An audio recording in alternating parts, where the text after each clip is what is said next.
Pessoal, hoje nós vamos fazer uma volta pela cidade. Nós vamos andar nesse trenzinho. Nós vamos fazer um tour e eu estarei gravando. Vou mostrar para vocês o ponto turístico aqui na Vila de Macon.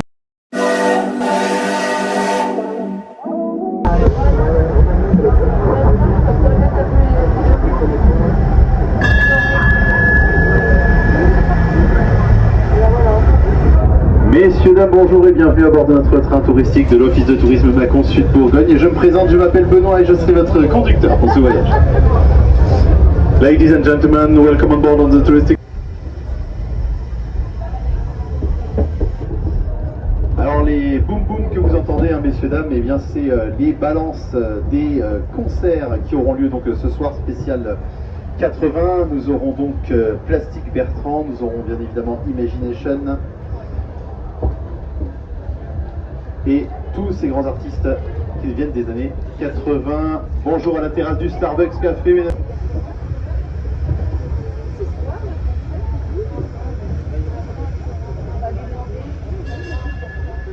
Commençons notre visite par la place Poissonnière.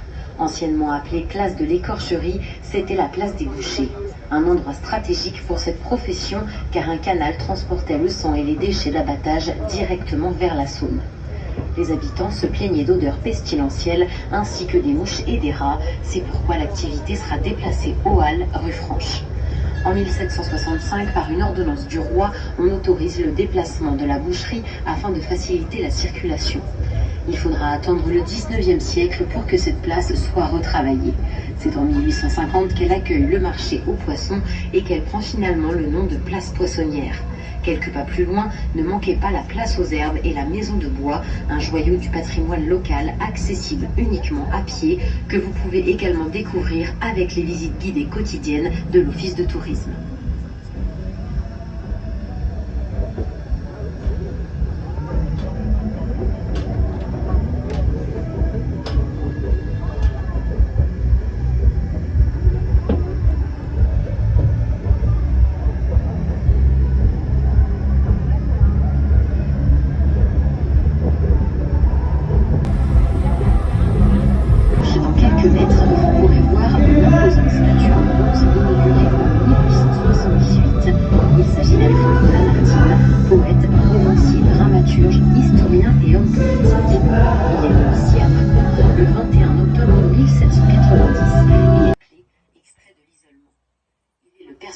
Emblématique de la ville. Son poème le plus célèbre, Le Lac, est publié en 1820 dans le recueil des Méditations poétiques. Et l'esplanade qui porte son nom, vous pourrez y lire quelques-uns de ses vers gravés sur le sol. Et mesdames et messieurs, comme je vous disais, en train de faire leur balance, c'était le groupe Imagination. Donc rendez-vous ce soir dès 20h30 il me semble pour les performances spéciales 80. Donc c'est ce soir et toute la nuit. Plastic Bertrand, Imagination et plein d'autres.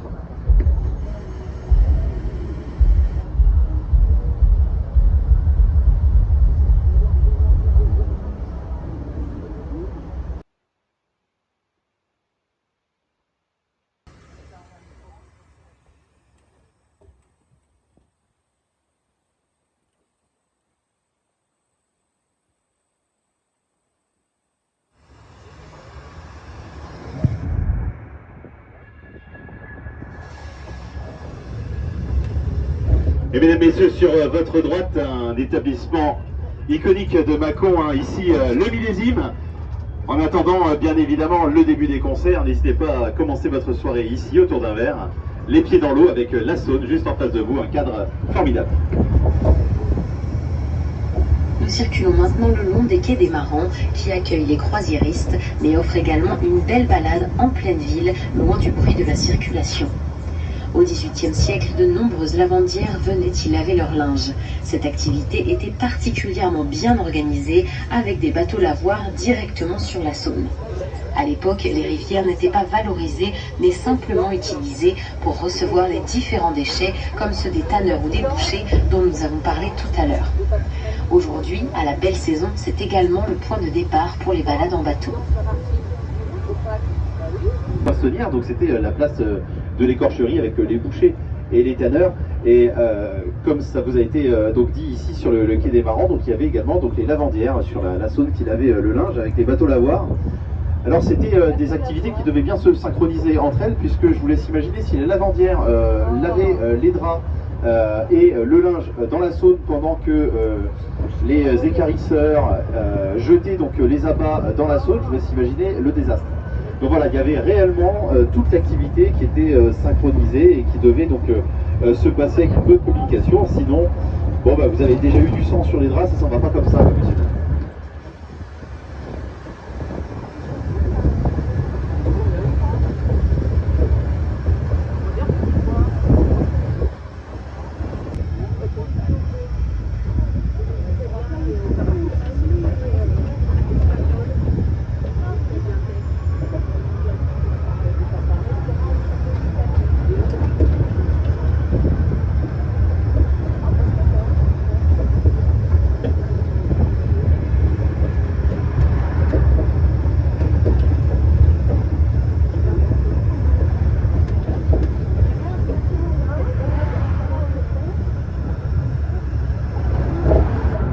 Messieurs, dames, nous sommes ici sur le pont François Mitterrand, hein, c'est donc ma partie préférée de notre visite. Donc je vais vous laisser prendre de très jolies photos, hein, je suis en train de ralentir rien que pour ça. N'hésitez pas, messieurs, dames, hein, c'est ici que vous avez le plus beau panorama de la ville de Mâcon.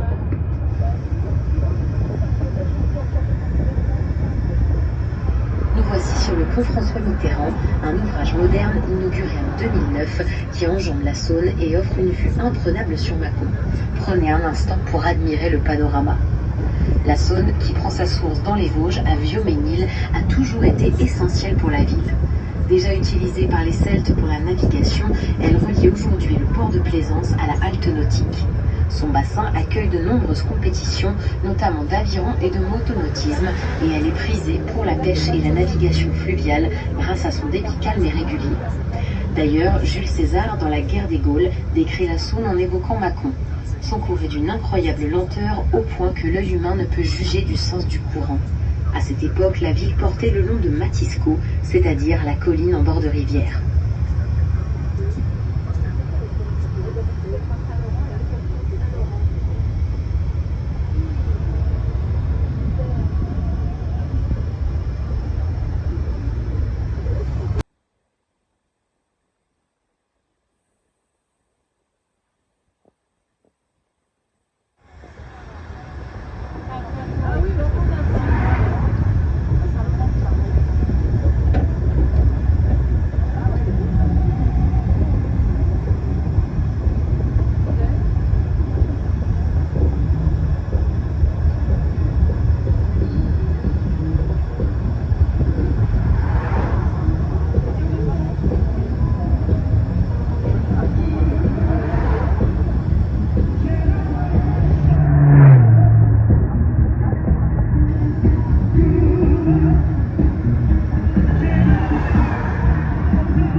Allez, messieurs, dames, sur la gauche, donc vous avez un avant-goût hein, du concert de ce soir. Hein, n'hésitez pas, tous les grands tubes hein, des années 80, comme vous l'entendez.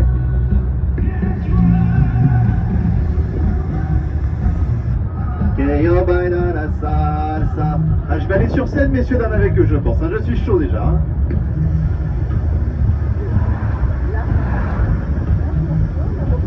Et bien évidemment, comme tout l'événement, Saint-Laurent-sur-Saône. Vous ne l'avez pas remarqué, mais vous venez de changer de département et de région en traversant la rivière. Nous voici désormais dans l'Ain, en région Auvergne-Rhône-Alpes. C'est la rivière qui fait office de frontière naturelle entre les deux régions. Cette commune de 1750 habitants était autrefois surnommée l'île de la Réjouissance, car elle n'était accessible que par des ponts. Jusqu'au XIXe siècle, un péage était en place pour traverser la frontière entre le Mâconnais et la Bresse.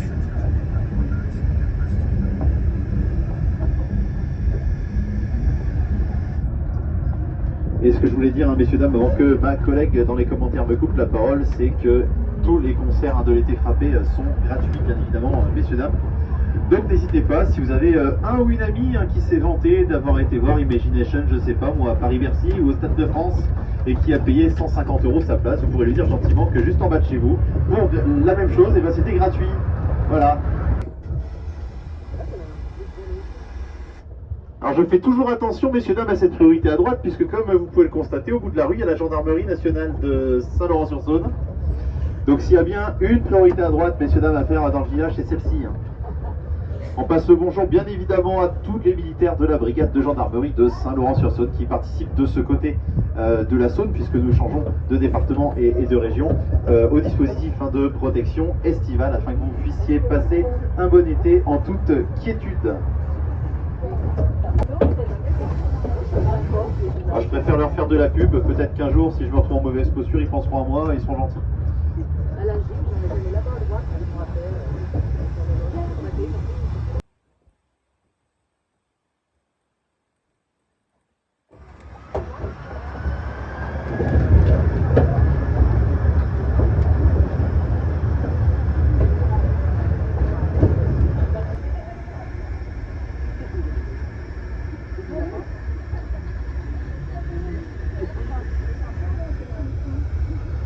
Avec un sourire pareil, messieurs, dames, 2027, c'est pour moi, c'est sûr.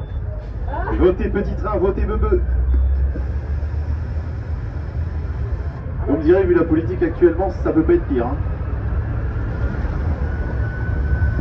Ça a bien réussi à avoir un président qui était juste beau et jeune, il n'avait pas de programme, mais ça a marché. Je vois pas pour moi, j'y arriverai pas.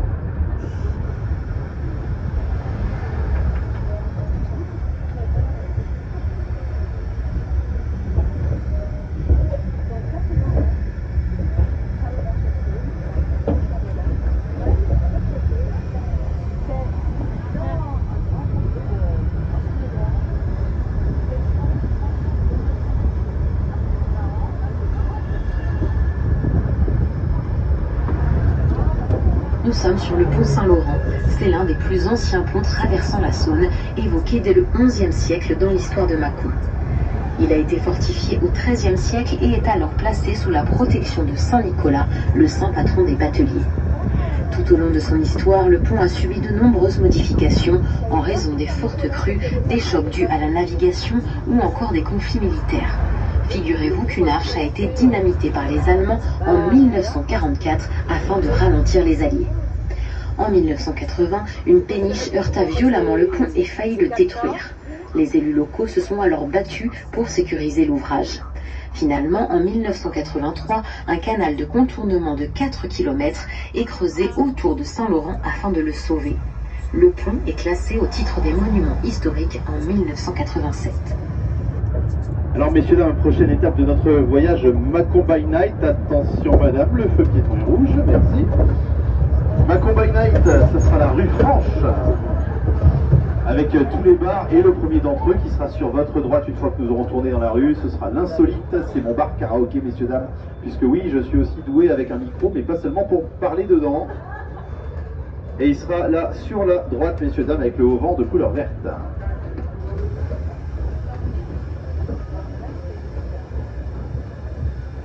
Nous voici dans la rue Franche, la plus ancienne rue de Mâcon, autrefois appelée rue de l'Évêché. Son nom vient du fait qu'elle était soumise à l'autorité de l'évêque et ses habitants bénéficiaient d'une franchise, c'est-à-dire d'un privilège tel que des exemptions fiscales, d'où le nom rue Franche. Du XIVe au XVIIe siècle, cette rue animée comptait de nombreux hébergements. Déjà à cette époque, Mâcon était une ville-étape sur la voie romaine via Agrippa qui reliait Lyon au nord de la France et à l'Allemagne. Sur votre gauche, vous pouvez voir un bel ensemble d'arcades. Il s'agit des anciennes halles de Mâcon sous lesquelles avait lieu le marché couvert. Elles ont été construites à la fin du XIXe siècle à l'emplacement du chœur de l'ancienne cathédrale. Aujourd'hui, la rue Franche est un lieu de vie dynamique, réputé pour ses bars et sa vie nocturne animée.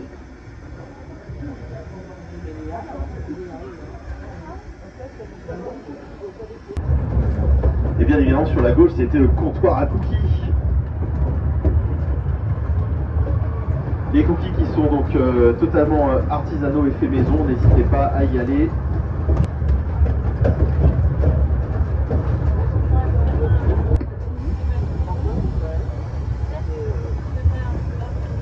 Saviez-vous que la Saône a accueilli une base d'escale pour les hydravions ?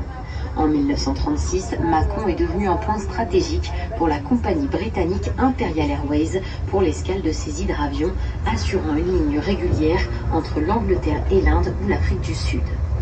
Plus de 200 vols commerciaux s'y arrêtaient chaque année. Pourquoi Mâcon?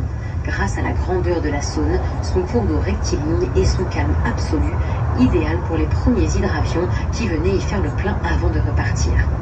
Mais ce n'était pas seulement un point de transit pour les passagers. Ces hydravions assuraient également un service postal majeur pour l'Empire britannique. Les voyageurs des hydravions passaient généralement la nuit à l'hôtel d'Europe et d'Angleterre que vous pouvez apercevoir sur votre gauche. Un passé méconnu qui rappelle combien Mâcon a toujours été un carrefour stratégique entre terre, eau et ciel. Alors messieurs, dames, le commentaire est un petit peu long. L'hôtel d'Europe et d'Angleterre était 100 mètres un petit peu plus loin. Vous savez quoi, comme je suis sympa et que c'est mon dernier tour, donc voilà. Allez, on va refaire un tour de rond-point, messieurs, dames. Donc du coup, l'hôtel d'Europe et d'Angleterre va se retrouver sur votre droite. Suivez bien, messieurs, dames. Hein. Hop, voilà, il sera sur votre droite. Vous avez la grande enseigne hôtel sur la droite avec marqué Best Western plus hôtel. C'est ici l'hôtel d'Europe et d'Angleterre.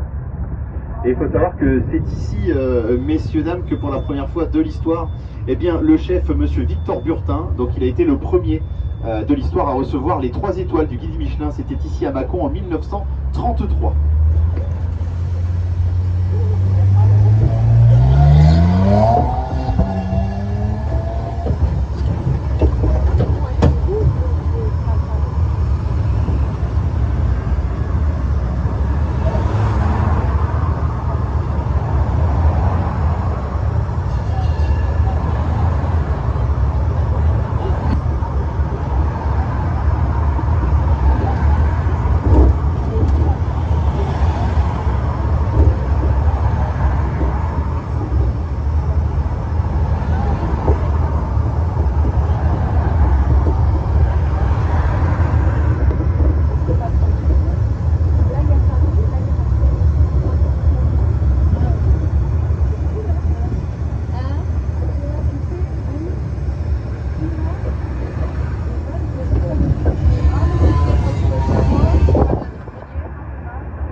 Il abritait la piscine de Mâcon.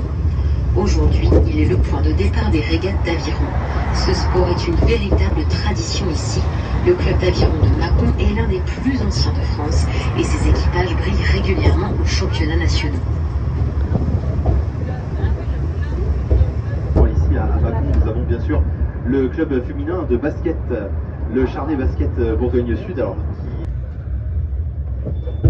Et donc le club de basket évolue dans l'élite du basket féminin national. Il s'agit de la Boulangère Wonder League, mesdames, messieurs. Nous avons fait une excellente saison l'année dernière avec notre première fois en Coupe d'Europe. Et malgré donc ce challenge supplémentaire, nous avons quand même terminé à la 3e place du classement national. Et ce, malgré le plus petit budget. Donc c'est un exploit qui se salue vu que c'est un petit club qui est en grande majorité animé par des bénévoles dont je fais partie, hein, d'ailleurs, hein, c'est pour ça que je vous en parle. Ils m'ont donné un micro, donc c'est moi qui choisis de quoi je parle aussi, hein, donc je fais ma petite publicité. Donc n'hésitez pas, messieurs, dames, à venir les voir jouer, hein. Elles s'appellent les Pinkies parce qu'elles jouent en rose. Et donc cette année encore, vu que nous avons été en 3e place, et bien nous avons le droit encore au billet de la Coupe d'Europe.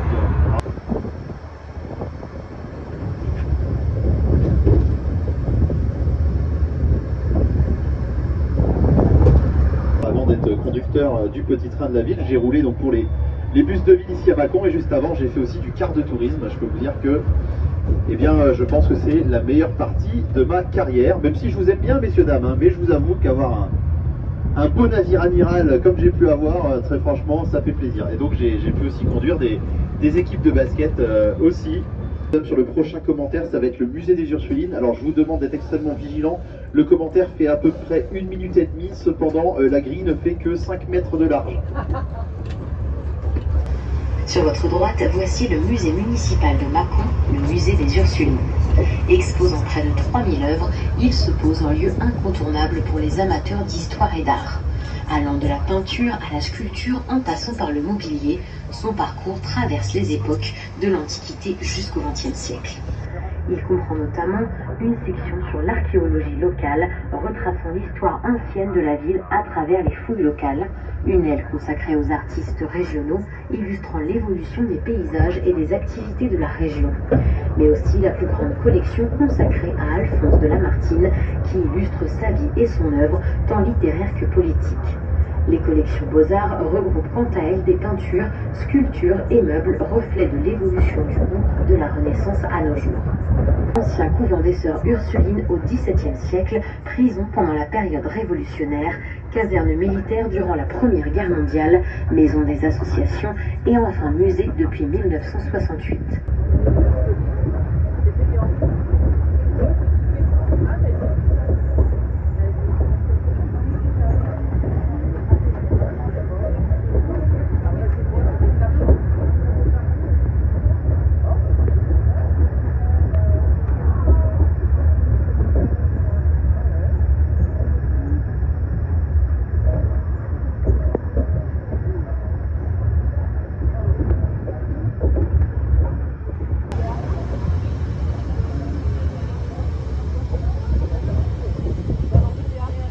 Sur votre droite, admirez ce bâtiment monumental. Derrière ces hautes grilles en fer forgé, c'est l'ancien Hôtel-Dieu. Sa construction démarra en 1761 sous la direction de Melchior Munet, un collaborateur du célèbre architecte Jacques-Germain Soufflot. Toutes les salles convergent vers l'impressionnant dôme où est située la chapelle. L'Hôtel-Dieu abrite également une magnifique apothicaire-rie protégée au titre des monuments historiques, accessible uniquement en visite guidée via le musée des Ursulines.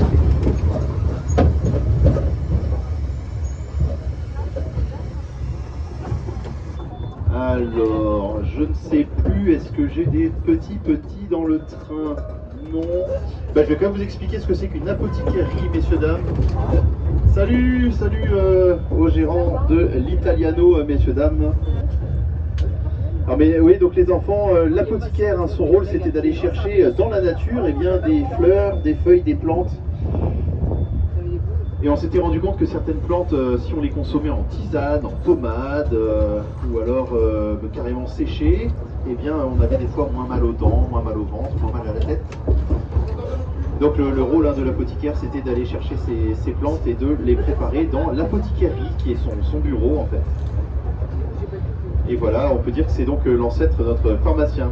Bonjour bien évidemment à tous nos commerçants, messieurs, dames. Place de la Barre, qui a été transformée en square paysager, au centre duquel trône une sculpture en bronze, Les Vendangeurs, réalisée en 1923 par l'artiste mâconnais Alexandre Morlon. Historiquement, cette place marquait l'entrée de l'ancienne ville fortifiée. Autrefois, une porte protégée par un pont-levis s'élevait ici. À droite, vous apercevez l'hôtel de Bourgogne, qui joua un rôle central dans la résistance pendant la Seconde Guerre mondiale. Il fut pris pour cible par la Gestapo en 1943. La poste de Mâcon se démarque du reste de la ville par son architecture. Mise en service en 1914, quelques semaines avant le début de la Première Guerre mondiale, les plans de ce bâtiment étaient à l'origine destinés à la ville d'Alger, dont les autorités avaient refusé le projet. L'architecte parisien Jules Lavirotte, grand nom de l'Art Nouveau, propose pour Mâcon des plans peu modifiés en remplaçant les régimes de date par des grappes de raisin. Le style oriental ressort à travers les arabesques et le campanile.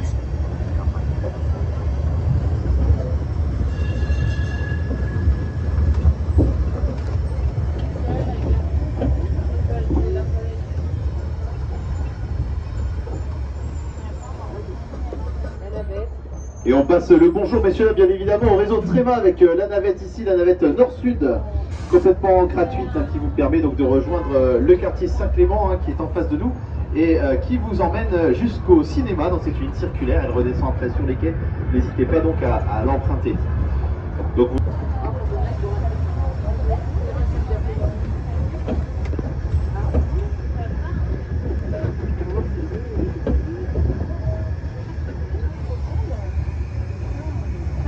Nous voici au pied de la gare de Mâcon, un lieu stratégique pour les voyageurs. Le bâtiment historique fut complètement détruit en 1944 par les bombardements allemands effectués lors de leur départ forcé. Aujourd'hui, la gare offre une connexion quotidienne à des milliers de voyageurs et de touristes vers Lyon, Tournu, Chalon-sur-Saône, Beaune ou encore Dijon. C'est aussi la gare routière qui permet de rejoindre Cluny en moins de 30 minutes.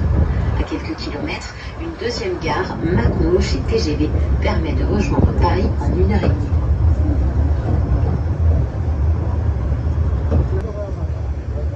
Nous arrivons sur la place Genevesse qui porte le nom d'un héros local de la Seconde Guerre mondiale, le capitaine Genevesse. Elle fait partie des nombreuses places que compte Mâcon. Le bâtiment rose que vous avez aperçu est celui de la Chambre de commerce et d'industrie inaugurée en 1915.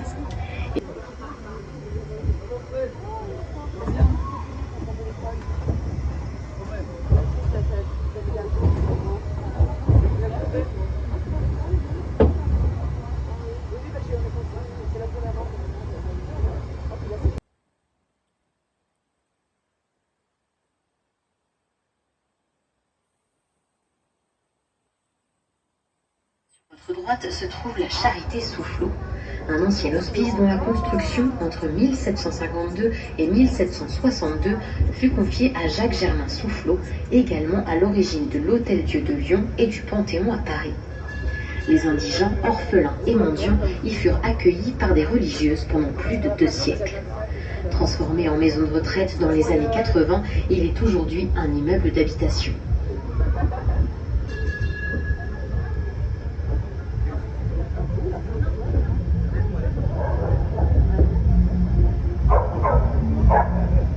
Nous voici à la fin de notre parcours de découverte de Mâcon. J'espère que vous avez pu découvrir et apprécier notre ville. Pour prolonger votre découverte, n'hésitez pas à vous rendre à l'office de tourisme pour vous renseigner sur les visites guidées, les musées ou encore les dégustations de vin.